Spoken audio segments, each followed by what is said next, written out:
ଫିଲିପିୟ ମଣ୍ଡଳୀ ନିକଟକୁ ପ୍ରେରିତ ପାଉଲଙ୍କ ପତ୍ର ଅଧ୍ୟାୟ 1। ଅଭିବାଦନ। ପାଉଲ ଓ ତିମୋଥି, ଖ୍ରୀଷ୍ଟ ଯୀଶୁଙ୍କର ଦୁଇ ଦାସ, ଫିଲିପିରେ ଥିବା ଖ୍ରୀଷ୍ଟ ଯୀଶୁଙ୍କ ଆଶ୍ରିତ ସମସ୍ତ ସାଧୁଙ୍କ ନିକଟକୁ, ପୁଣି ଅଧ୍ୟକ୍ଷ ଓ ସେବକମାନଙ୍କ ନିକଟକୁ ପତ୍ର। ଆମ୍ଭମାନଙ୍କ ପିତା ଈଶ୍ୱର ଓ ପ୍ରଭୁ ଯୀଶୁ ଖ୍ରୀଷ୍ଟଙ୍କଠାରୁ ଅନୁଗ୍ରହ ଓ ଶାନ୍ତି ତୁମ୍ଭମାନଙ୍କ ପ୍ରତି ହେଉ। ପାଉଲଙ୍କ ପ୍ରାର୍ଥନା। ମୁଁ ତୁମ୍ଭମାନଙ୍କୁ ଯେତେ ଥର ସ୍ମରଣ କରେ, ସେତେ ଥର ମୋହର ଈଶ୍ୱରଙ୍କୁ ଧନ୍ୟବାଦ ଦେଇଥାଏ। ପ୍ରଥମ ଦିନଠାରୁ ଆଜି ପର୍ଯ୍ୟନ୍ତ ସୁସମାଚାରର ପକ୍ଷରେ ତୁମ୍ଭମାନଙ୍କ ସହଭାଗିତା ହେତୁ ତୁମ୍ଭ ସମସ୍ତଙ୍କ ନିମନ୍ତେ ସର୍ବଦା ମୁଁ ମୋହର ପ୍ରତ୍ୟେକ ପ୍ରାର୍ଥନାରେ ଆନନ୍ଦ ସହ ନିବେଦନ କରୁଅଛି। କାରଣ ଯେ ତୁମ୍ଭମାନଙ୍କ ଅନ୍ତରରେ ଉତ୍ତମ କାର୍ଯ୍ୟ ଆରମ୍ଭ କରିଅଛନ୍ତି, ସେ ଖ୍ରୀଷ୍ଟ ଯୀଶୁଙ୍କ ଦିନ ପର୍ଯ୍ୟନ୍ତ ତାହା ସାଧନ କରି ସିଦ୍ଧ କରିବେ, ଏହା ତ ମୁଁ ଦୃଢ଼ ରୂପେ ବିଶ୍ୱାସ କରେ। ଆଉ ତୁମ୍ଭ ସମସ୍ତଙ୍କ ବିଷୟରେ ମୋହର ଏପରି ଭାବିବା ଉଚିତ, ଯେଣୁ ତୁମ୍ଭେ ସମସ୍ତେ ମୋହର ବନ୍ଧନରେ ଯେପରି ସୁସମାଚାର ପକ୍ଷ ସମର୍ଥନ ଓ ସେଥିର ସତ୍ୟ ପ୍ରମାଣ କରିବାରେ ସେହିପରି ମୋ ସହିତ ଅନୁଗ୍ରହର ସହଭାଗୀ ଅଟ। ଏଥି ନିମନ୍ତେ ମୁଁ ତୁମ୍ଭମାନଙ୍କୁ ହୃଦୟରେ ଧାରଣ କରିଅଛି। କାରଣ ଖ୍ରୀଷ୍ଟ ଯୀଶୁଙ୍କ ସ୍ନେହପୂର୍ଣ୍ଣ କରୁଣାରେ ମୁଁ ତୁମ୍ଭ ସମସ୍ତଙ୍କ ନିମନ୍ତେ କି ପ୍ରକାର ଲାଳାୟିତ, ଏହି ବିଷୟରେ ଈଶ୍ୱର ମୋହର ସାକ୍ଷୀ। ପୁଣି ମୋହର ପ୍ରାର୍ଥନା ଏହି, ତୁମ୍ଭମାନଙ୍କର ପ୍ରେମ, ଜ୍ଞାନ ଓ ସମସ୍ତ ସୂକ୍ଷ୍ମ ବିଚାରରେ ଅଧିକରୁ ଅଧିକ ବୃଦ୍ଧି ପାଉ, ଯେପରି ତୁମ୍ଭେମାନେ ଉତ୍କୃଷ୍ଟ ବିଷୟଗୁଡ଼ିକ ସମର୍ଥନ କରିପାର। ପୁଣି ଈଶ୍ୱରଙ୍କ ଗୌରବ ଓ ପ୍ରଶଂସା ଉଦ୍ଦେଶ୍ୟରେ ଯୀଶୁଖ୍ରୀଷ୍ଟଙ୍କ ଦ୍ୱାରା ଧାର୍ମିକତାର ଯେଉଁ ଫଳ, ସେଥିରେ ପରିପୂର୍ଣ୍ଣ ହୋଇ ଖ୍ରୀଷ୍ଟଙ୍କ ଦିନରେ ଶୁଦ୍ଧ ଓ ଅନିନ୍ଦନୀୟ ହୁଅ। ସୁସମାଚାର କାର୍ଯ୍ୟର ବୃଦ୍ଧି। ହେ ଭାଇମାନେ, ମୋ ପ୍ରତି ଯାହା ଯାହା ଘଟିଅଛି, ସେହି ସବୁ ଯେ ବରଂ ସୁସମାଚାର କାର୍ଯ୍ୟର ବୃଦ୍ଧି ନିମନ୍ତେ ହୋଇଅଛି, ଏହା ତୁମ୍ଭମାନଙ୍କୁ ଜଣାଇବାକୁ ମୁଁ ଇଚ୍ଛା କରେ। ଯେଣୁ ମୋହର ବନ୍ଧନ ଯେ ଖ୍ରୀଷ୍ଟଙ୍କ ନିମନ୍ତେ ଏହା ରାଜପ୍ରାସାଦର ସମୁଦାୟ ସୈନ୍ୟଦଳ ଓ ଅନ୍ୟାନ୍ୟ ସମସ୍ତଙ୍କ ନିକଟରେ ପ୍ରକାଶିତ ହେଲା। ଆହୁରି ମଧ୍ୟ ଅଧିକାଂଶ ଭାଇମାନେ ମୋହର ବନ୍ଧନ ଦ୍ୱାରା ପ୍ରଭୁଙ୍କଠାରେ ନିର୍ଭର କରି ନିର୍ଭୟରେ ଈଶ୍ୱରଙ୍କ ବାକ୍ୟ କହିବା ନିମନ୍ତେ ଅତି ଉତ୍ସୁକ ଭାବେ ସାହସୀ ହୋଇଅଛନ୍ତି। କେହି କେହି ଈର୍ଷା ଓ ବିବାଦ ହେତୁ ଖ୍ରୀଷ୍ଟଙ୍କୁ ପ୍ରଚାର କରୁଅଛନ୍ତି ସତ୍ୟ, କିନ୍ତୁ ଆଉ କେହି କେହି ସତ୍ ଭାବରେ ତାହା କରୁଅଛନ୍ତି। ମୁଁ ଯେ ସୁସମାଚାରର ପକ୍ଷ ସମର୍ଥନ କରିବା ନିମନ୍ତେ ନିଯୁକ୍ତ ରହିଅଛି, ଏହା ଜାଣି ଏକ ପକ୍ଷ ପ୍ରେମ ହେତୁ ତାହା କରନ୍ତି, କିନ୍ତୁ ଅନ୍ୟ ପକ୍ଷ ମୋହର ବନ୍ଧନରେ ମୋତେ କ୍ଲେଶ ଦେବାକୁ ଭାବି ଅସରଳ ଭାବରେ ସ୍ୱାର୍ଥପରତା ସକାଶେ ଖ୍ରୀଷ୍ଟଙ୍କୁ ପ୍ରଚାର କରନ୍ତି। ସେଥିରେ ବା କ'ଣ? କପଟ ଭାବରେ ହେଉ ବା ସତ୍ୟ ଭାବରେ ହେଉ, ଯେକୌଣସି ପ୍ରକାରେ ଖ୍ରୀଷ୍ଟ ପ୍ରଚାରିତ ହେଉଅଛନ୍ତି, ଏଥିରେ ମୁଁ ଆନନ୍ଦ କରୁଅଛି। ହଁ, ଆନନ୍ଦ କରିବି। ଖ୍ରୀଷ୍ଟଙ୍କଠାରେ ଜୀବନ ଧାରଣ। କାରଣ ମୁଁ ଜାଣେ ଯେ ତୁମ୍ଭମାନଙ୍କ ନିବେଦନ ଓ ଯୀଶୁଖ୍ରୀଷ୍ଟଙ୍କ ଆତ୍ମାଙ୍କ ସାହାଯ୍ୟ ଦ୍ୱାରା ଏସବୁ ମୋହର ପରିତ୍ରାଣର ଅନୁକୂଳ ହେବ। ଏ ସମ୍ବନ୍ଧରେ ମୋହର ଏକାନ୍ତ ଆକାଂକ୍ଷା ଓ ଭରସା ଅଛି ଯେ ମୁଁ କୌଣସି ବିଷୟରେ ଲଜ୍ଜିତ ହେବି ନାହିଁ, କିନ୍ତୁ ସର୍ବଦା ଯେଉଁପରି ଏବେ ମଧ୍ୟ ସେହିପରି ଅତି ସାହସରେ ଜୀବନରେ ହେଉ ବା ମରଣରେ ହେଉ ଖ୍ରୀଷ୍ଟଙ୍କୁ ମୋହର ଶରୀରରେ ମହିମାନ୍ୱିତ କରିବି। କାରଣ ମୋ ପକ୍ଷରେ ଜୀବନ ଧାରଣ ଖ୍ରୀଷ୍ଟ, ପୁଣି ମୃତ୍ୟୁଭୋଗ ଲାଭଜନକ। କିନ୍ତୁ ଶରୀରରେ ଜୀବନ ଧାରଣ ଯଦି ମୋ ପକ୍ଷରେ ଫଳପ୍ରଦ କାର୍ଯ୍ୟ ସାଧନ ହୁଏ, ତେବେ ମୁଁ କ'ଣ ପସନ୍ଦ କରିବି ତାହା ଜାଣେ ନାହିଁ। ମୁଁ ଦୁଇଟି ବିଷୟ ଘେନି ମହା ସମସ୍ୟାରେ ପଡ଼ିଅଛି। ଇହଲୋକରୁ ପ୍ରସ୍ଥାନ କରି ଖ୍ରୀଷ୍ଟଙ୍କ ସହିତ ରହିବାକୁ ମୋହର ଇଚ୍ଛା, କାରଣ ତାହା ଅତୀବ ଶ୍ରେୟସ୍କର। ମାତ୍ର ଶରୀରରେ ରହିବା ତୁମ୍ଭମାନଙ୍କ ନିମନ୍ତେ ଅଧିକ ଆବଶ୍ୟକ। ଆଉ ମୁଁ ଦୃଢ଼ ରୂପେ ଏହା ଜାଣେ ଯେ ମୁଁ ରହିବି, ହଁ, ବିଶ୍ୱାସରେ ତୁମ୍ଭମାନଙ୍କର ବୃଦ୍ଧି ଓ ଆନନ୍ଦ ନିମନ୍ତେ ତୁମ୍ଭ ସମସ୍ତଙ୍କ ସହିତ ରହିବି, ଯେପରି ତୁମ୍ଭମାନଙ୍କ ମଧ୍ୟରେ ମୋହର ପୁନର୍ବାର ଉପସ୍ଥିତି ହେତୁ ମୋ ଦ୍ୱାରା ଖ୍ରୀଷ୍ଟ ଯୀଶୁଙ୍କଠାରେ ତୁମ୍ଭମାନଙ୍କ ଦର୍ପ ଅଧିକ ବୃଦ୍ଧି ପାଇବ। ମୋହର ଏହି ମାତ୍ର ଇଚ୍ଛା, ଖ୍ରୀଷ୍ଟଙ୍କ ସୁସମାଚାରର ଯୋଗ୍ୟ ପ୍ରଜା ସ୍ୱରୂପେ ଆଚରଣ କର, ଯେପରି ମୁଁ ଉପସ୍ଥିତ ହୋଇ ତୁମ୍ଭମାନଙ୍କୁ ଦେଖିଲେ ଅବା ଅନୁପସ୍ଥିତ ଥାଇ ତୁମ୍ଭମାନଙ୍କ ବିଷୟରେ ଶୁଣିଲେ ଜାଣିପାରିବି ଯେ ତୁମ୍ଭେମାନେ ଏକ ଆତ୍ମାରେ ସ୍ଥିର ରହି ସୁସମାଚାରର ବିଶ୍ୱାସ ନିମନ୍ତେ ଏକ ପ୍ରାଣରେ ଏକ ସଙ୍ଗରେ ଉଦ୍ୟମ କରୁଅଛ। ପୁଣି କୌଣସି ବିଷୟରେ ବିପକ୍ଷମାନଙ୍କ ଦ୍ୱାରା ତ୍ରାସଯୁକ୍ତ ନୁହଁ। ତାହା ସେମାନଙ୍କ ପକ୍ଷରେ ବିନାଶ, କିନ୍ତୁ ତୁମ୍ଭମାନଙ୍କ ପକ୍ଷରେ ପରିତ୍ରାଣର ଈଶ୍ୱରଦତ୍ତ ଏକ ଲକ୍ଷଣ। କାରଣ ଖ୍ରୀଷ୍ଟଙ୍କଠାରେ କେବଳ ବିଶ୍ୱାସ କରିବା ନିମନ୍ତେ ତୁମ୍ଭମାନଙ୍କୁ ଯେ ଅନୁଗ୍ରହ ଦିଆଯାଇଅଛି ତାହା ନୁହେଁ, ମାତ୍ର ତାହାଙ୍କ ସକାଶେ ଦୁଃଖ ଭୋଗ ମଧ୍ୟ କରିବା ନିମନ୍ତେ ତୁମ୍ଭମାନଙ୍କୁ ଅନୁଗ୍ରହ ଦିଆଯାଇଅଛି। ଆଉ ମୋତେ ଯେପରି ଯୁଦ୍ଧ କରିବାର ଦେଖିଥିଲ, ପୁଣି ବର୍ତ୍ତମାନ କରୁଅଛି ବୋଲି ଶୁଣୁଅଛ, ତୁମ୍ଭେମାନେ ସେହିପରି ଯୁଦ୍ଧ କରୁଅଛ। ଫିଲିପିୟ ଅଧ୍ୟାୟ 2। ଖ୍ରୀଷ୍ଟଙ୍କ ନମ୍ରତାର ଆଦର୍ଶ। ଅତଏବ ଯଦି ଖ୍ରୀଷ୍ଟଙ୍କ ସହଭାଗିତାରେ କୌଣସି ଉତ୍ସାହ, କୌଣସି ପ୍ରେମପୂର୍ଣ୍ଣ ସାନ୍ତ୍ୱନା, ଆତ୍ମାଙ୍କ କୌଣସି ସହଭାଗିତା, ପୁଣି କୌଣସି ପ୍ରେମପୂର୍ଣ୍ଣ କରୁଣା ଓ ଦୟା ଥାଏ, ତାହାହେଲେ ତୁମ୍ଭେମାନେ ଏକ ମନା, ଏକ ପ୍ରେମରେ ପ୍ରେମୀ, ଏକଚିତ ଓ ଏକ ଭାବାପନ୍ନ ହୋଇ ମୋହର ଆନନ୍ଦ ପୂର୍ଣ୍ଣ କର। ସ୍ୱାର୍ଥପରତା ଅବା ଅସାର ଗର୍ବ ହେତୁ କିଛି କର ନାହିଁ, ବରଂ ନମ୍ରଚିତ ହୋଇ ପ୍ରତ୍ୟେକ ଅନ୍ୟକୁ ଆପଣାଠାରୁ ଶ୍ରେଷ୍ଠ ମନେ କର। ପ୍ରତି ଜଣ କେବଳ ଆପଣା ବିଷୟରେ ମନୋଯୋଗୀ ନ ହୋଇ ଅନ୍ୟର ବିଷୟରେ ମଧ୍ୟ ମନୋଯୋଗୀ ହୁଅ। ଖ୍ରୀଷ୍ଟ ଯୀଶୁଙ୍କର ଯେପରି ମନ ଥିଲା, ତୁମ୍ଭମାନଙ୍କର ସେହିପରି ମନ ହେଉ। ସେ ଈଶ୍ୱର ରୂପୀ ହେଲେ ହେଁ ଈଶ୍ୱରଙ୍କ ସହିତ ସମାନ ହୋଇ ରହିବା ନିଜ ନିମନ୍ତେ ଧରି ରଖିବାର ବିଷୟ ମନେ କଲେ ନାହିଁ, କିନ୍ତୁ ମନୁଷ୍ୟ ସଦୃଶ ହୋଇ ଦାସ ରୂପ ଧାରଣ କରି ଆପଣାକୁ ଶୂନ୍ୟ କଲେ। ପୁଣି ମନୁଷ୍ୟ ଭାବରେ ଦେଖାଯାଇ ମୃତ୍ୟୁ ପର୍ଯ୍ୟନ୍ତ, ହଁ କ୍ରୁଶୀୟ ମୃତ୍ୟୁ ପର୍ଯ୍ୟନ୍ତ ଆଜ୍ଞାବହ ହୋଇ ଆପଣାକୁ ଅବନତ କଲେ। ଏହି କାରଣରୁ ଈଶ୍ୱର ତାହାଙ୍କୁ ଅତିଶୟ ଉନ୍ନତ କରିଅଛନ୍ତି। ପୁଣି ସମସ୍ତ ନାମ ଅପେକ୍ଷା ସର୍ବୋତ୍କୃଷ୍ଟ ନାମ ତାହାଙ୍କୁ ପ୍ରଦାନ କରିଅଛନ୍ତି, ଯେପରି ସ୍ୱର୍ଗ, ମର୍ତ୍ତ୍ୟ ଓ ପାତାଳରେ ଥିବା ପ୍ରତ୍ୟେକ ଆଣ୍ଠୁ ଯୀଶୁଙ୍କ ନାମରେ ନତ ହେବ। ପୁଣି ପିତା ଈଶ୍ୱରଙ୍କ ଗୌରବ ନିମନ୍ତେ ପ୍ରତ୍ୟେକ ଜିହ୍ବା ଯୀଶୁ ଖ୍ରୀଷ୍ଟ ପ୍ରଭୁ ବୋଲି ସ୍ୱୀକାର କରିବ। ଜଗତରେ ଜ୍ୟୋତି ସ୍ୱରୂପ ହେବା। ଅତଏବ ହେ ମୋହର ପ୍ରିୟମାନେ, ଯେପରି ତୁମ୍ଭେମାନେ ସର୍ବଦା ଆଜ୍ଞାବହ ହୋଇଅଛ, କେବଳ ମୋହର ଉପସ୍ଥିତିରେ କଲାପରି ନୁହେଁ, କିନ୍ତୁ ବର୍ତ୍ତମାନ ମୋହର ଅନୁପସ୍ଥିତିରେ ଆହୁରି ଅଧିକ ରୂପେ ଭୟ ଓ କମ୍ପ ସହ ଆପଣା ଆପଣା ପରିତ୍ରାଣ ସାଧନ କର। କାରଣ ଇଚ୍ଛା କରିବାକୁ ଓ ସାଧନ କରିବାକୁ ଈଶ୍ୱର ଆପଣା ମଙ୍ଗଳମୟ ସଂକଳ୍ପର ସଫଳତା ନିମନ୍ତେ ତୁମ୍ଭମାନଙ୍କ ଅନ୍ତରରେ କାର୍ଯ୍ୟ କରନ୍ତି। ବଚସା ଓ ତର୍କ ବିତର୍କ ବିନା ସମସ୍ତ କାର୍ଯ୍ୟ କର, ଯେପରି ତୁମ୍ଭେମାନେ ନିର୍ଦ୍ଦୋଷ ଓ ଅମାୟିକ ହୋଇ ଏହି କୁଟିଳ ବିପଥଗାମୀ ବଂଶ ମଧ୍ୟରେ ଈଶ୍ୱରଙ୍କ ଅନିନ୍ଦନୀୟ ସନ୍ତାନ ସନ୍ତତି ହୁଅ। ସେମାନଙ୍କ ମଧ୍ୟରେ ତୁମ୍ଭେମାନେ ଜୀବନର ବାକ୍ୟ ଧରି ଜଗତରେ ଜ୍ୟୋତି ସ୍ୱରୂପ ପ୍ରକାଶ ପାଉଅଛ। ସେଥିରେ ମୁଁ ଯେ ବୃଥାରେ ଦୌଡ଼ି ନାହିଁ କିମ୍ବା ବୃଥାରେ ପରିଶ୍ରମ କରିନାହିଁ, ସେ ସମ୍ବନ୍ଧରେ ଖ୍ରୀଷ୍ଟଙ୍କ ପୁନରାଗମନ ଦିନରେ ଦର୍ପ କରିପାରିବି।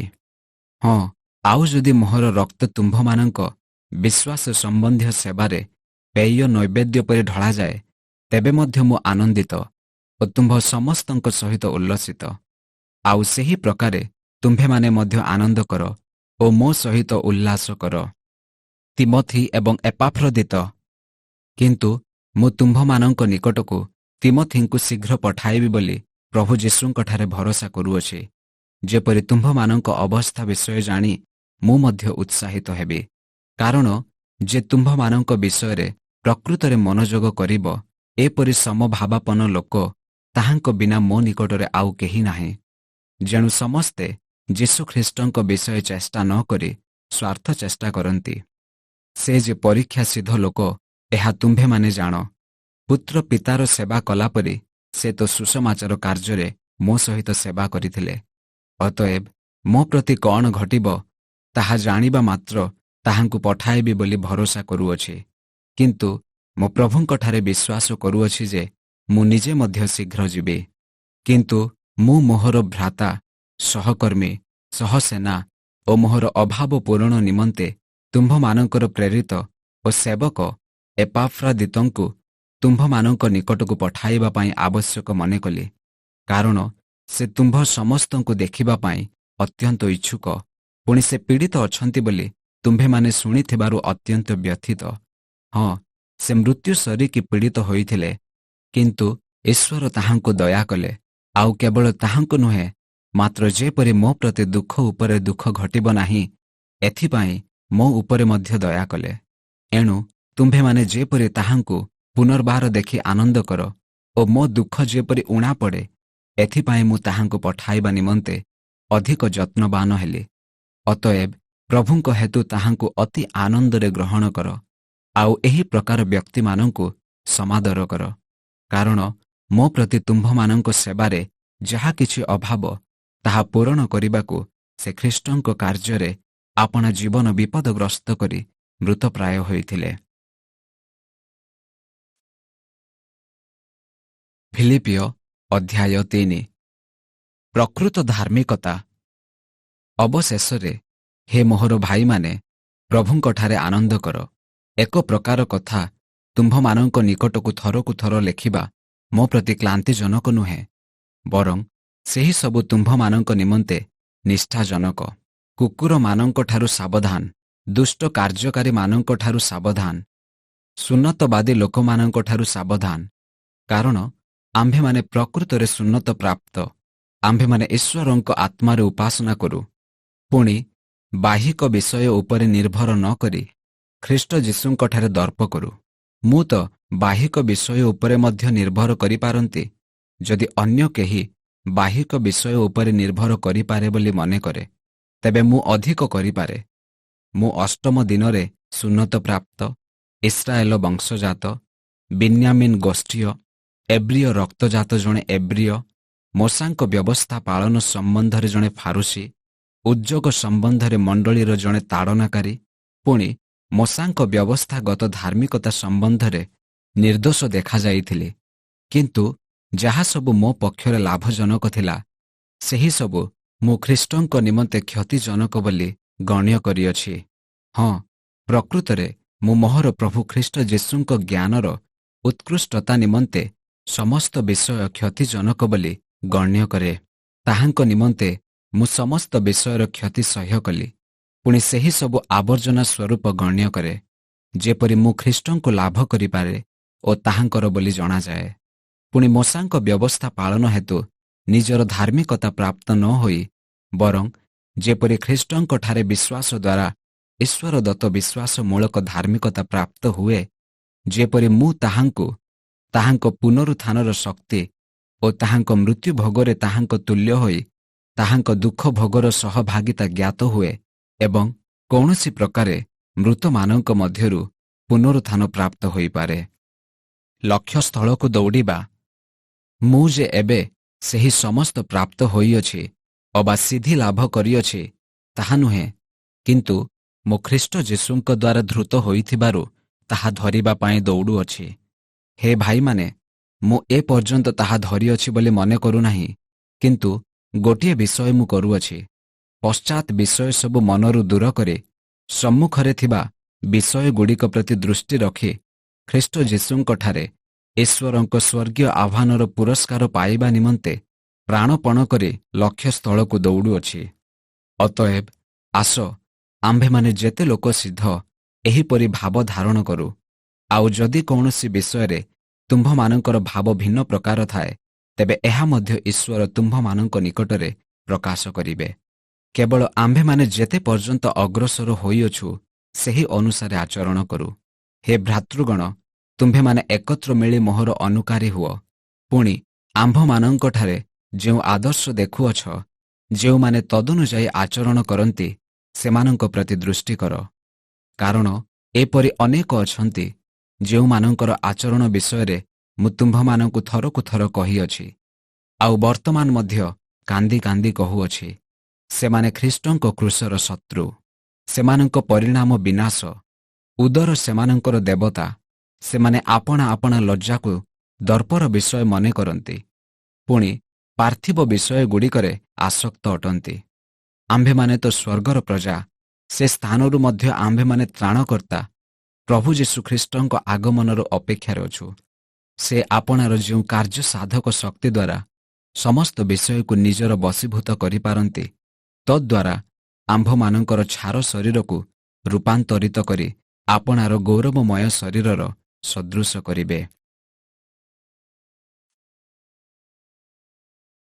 ଫିଲିପିୟ ଅଧ୍ୟାୟ 4।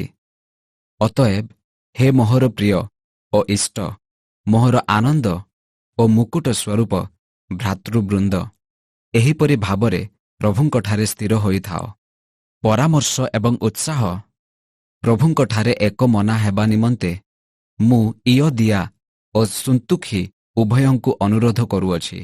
ପୁଣି ହେ ପ୍ରକୃତ ସହକାରୀ, ଏହି ମହିଳାମାନଙ୍କୁ ସାହାଯ୍ୟ କରିବା ପାଇଁ ତୁମ୍ଭକୁ ମଧ୍ୟ ନିବେଦନ କରୁଅଛି, କାରଣ ଏମାନେ କ୍ଲେମେନ୍ସ ଓ ମୋହର ଅନ୍ୟ ସହକର୍ମୀମାନଙ୍କ ସଙ୍ଗରେ ସୁସମାଚାର କାର୍ଯ୍ୟରେ ମୋ ସହିତ ପରିଶ୍ରମ କରିଅଛନ୍ତି।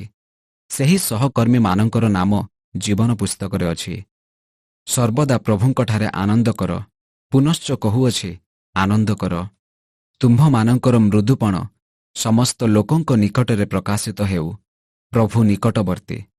କୌଣସି ବିଷୟରେ ଚିନ୍ତିତ ହୁଅ ନାହିଁ, କିନ୍ତୁ ସମସ୍ତ ବିଷୟରେ ପ୍ରାର୍ଥନା ଓ ବିନତି ଦ୍ୱାରା ଧନ୍ୟବାଦ ସହ ତୁମ୍ଭମାନଙ୍କର ନିବେଦନ ସବୁ ଈଶ୍ୱରଙ୍କ ନିକଟରେ ଜଣାଅ।